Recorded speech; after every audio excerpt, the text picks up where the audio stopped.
और होली से पहले योगी आदित्यनाथ सरकार के राज्य मंत्री का एक विवादित बयान सामने आ गया है। रघुराज सिंह ने नमाजियों पर दिया है बड़ा बयान। उन्होंने कहा है कि जिसको रंग से दिक्कत हो वो हिजाब पहन ले, सफेद टोपी वाले तिरपाल का हिजाब पहनकर निकले, नहीं तो घर में ही नमाज पढ़े। रघुराज सिंह राज्य मंत्री हैं, उनका ये विवादित बयान आया है। तो होली को लेकर के जिस तरह से संभल के सीईओ अनुज चौधरी ने जुमा और होली को लेकर के बात रखी थी और उसी को लेकर सियासत गरमाई थी, और वहीं अब रघुराज सिंह ने क्या कुछ कहा है वो आपको सुना देते हैं। देखिए, शासन प्रशासन तो मुस्तैद है होली मनाने के लिए और जुम्मे की नमाज भी अदा कराने के लिए, परंतु कुछ लोगों को ऑब्जेक्शन है। वह लोग जैसे महिलाएं इनका हिजाब पहनती है तो मैं उनसे निवेदन करूंगा, त्रिपाल का जैसे मस्जिद को भी त्रिपाल से ढकते हैं तो त्रिपाल का हिजाब बना लें और उससे वो लोग जा आ सकते हैं तो उसमें परेशानी नहीं होगी और उनको आसानी से अपनी नमाज अदा भी हो जाएगी। और देखिए, अब रंग के लिए किसी से हम ये नहीं कह सकते कि 5 मीटर तक ही रंग डालना है, 18 मीटर में रंग नहीं डालना, ऐसा हो नहीं सकता, क्योंकि होली सनातन धर्म की बहुसंख्यक की आस्था का विषय है और सतयुग से चली आ रही है। सतयुग है, त्रेता है और द्वापर है और आज कलयुग है। तो होली सनातनियों का बहुत बड़ा पर्व है, साल में एक बार ही आता है। तो इसलिए मैं यही कहूंगा आपके माध्यम से कि जैसे मस्जिद को त्रिपाल से ढकते हैं ऐसे ही इनकी महिलाएं भी हिजाब पहनती है और त्रिपाल का हिजाब ये लोग बनवा लें, उससे आराम से उनकी टोपी गीली नहीं होगी, कहीं भी आ जा सकते हैं। आपके कहने का मतलब है पुरुष भी? जी पुरुष, मेरा टोपी वाले तो पुरुष ही हुए ना।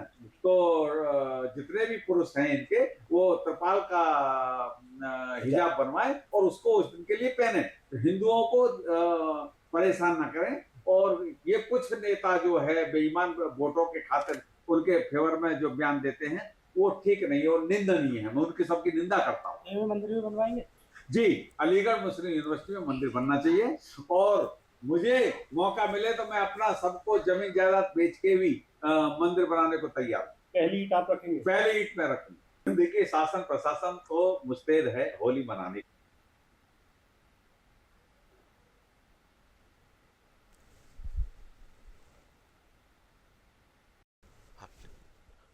तो एक बार फिर से होली को लेकर के जिस तरह से सियासत गरमाई, संभल से ये सीईओ से बयान आया, उसके बाद राजनीति शुरू हुई और अब राज्य मंत्री रघुराज सिंह ने जिस तरह से ये बयान दिया है कि तिरपाल का हिजाब पहनकर निकले, नहीं तो घर में ही नमाज पढ़े, टोपी सफेद टोपी वाले तिरपाल का हिजाब पहन के निकले। बड़ा बयान जो है, विवादित बयान राज्य मंत्री रघुराज सिंह ने दिया है नमाजियों को लेकर के।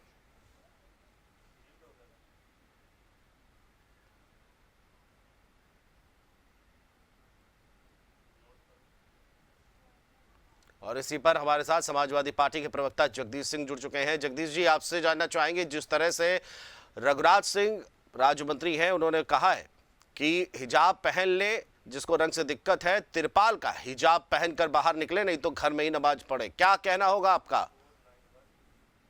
देखिए, कहना क्या है, फूल जलूल की बातें भारतीय जनता पार्टी के लोग करते रहते हैं।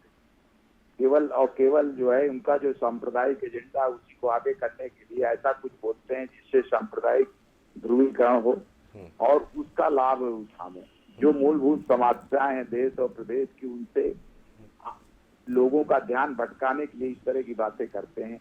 इनको नोटिस ही नहीं लिया जाना था, इस तरह की बातों की कोई टिप्पणी करना ही, ये सब बिना तथ्य की, बिना मतलब की बातें हैं। केवल दूसरे को जो है पिंच करना कि वो भी कुछ कहे जिससे कि इनका जो है काम बने, तो इनका जो है ये राजनीतिक रोटियां सेक रहे हैं और कुछ नहीं है। बस इसीलिए सब लोग इसी तरह बोलते हैं। ये कोई पहली बार थोड़े है, ये तो लगातार इस तरह के ये भारतीय जनता पार्टी का विषय नहीं चल रहा। इसके अलावा कोई जनहित का, जन कल्याण का कोई काम सरकार कर रही है क्या? अभी देखिए कि गेहूं का खरीद मूल्य 2425 रुपया घोषित किया है, जबकि बाजार में गेहूं पिछले साल से 3000 रुपए में बिक रहा है। तो अब जब फसल आती तो थोड़ा कम हो जाता है, तो उस पर ध्यान नहीं है। बड़ा मोटे मोटे से चिल्ला रहे हैं कि गेहूं का मूल्य इतना बढ़ा दिया। तो ये सब चीजें हैं, किसान, नौजवान, मजदूर, सब लोग वो हैं और इनको अपनी बात चिल्लाना, इसी तरह हिंदू मुस्लिम की बात करना हिंदू मुस्लिम गाय गंगा गोरू के अलावा इनके पास कोई काम नहीं। चलिए, बहुत बहुत शुक्रिया जगदीश जी तमाम जानकारियों को बताने के लिए और हम जेएमडी न्यूज से जुड़ने के लिए। तो हमारे साथ थे समाजवादी पार्टी के प्रवक्ता जगदीश जी और सिंह, और उनका कहना है कि इनके पास सिर्फ और सिर्फ यही काम है, बरगलाने के अलावा, हिंदू मुस्लिम के अलावा, और ये कोई विकास का कार्य नहीं करते हैं।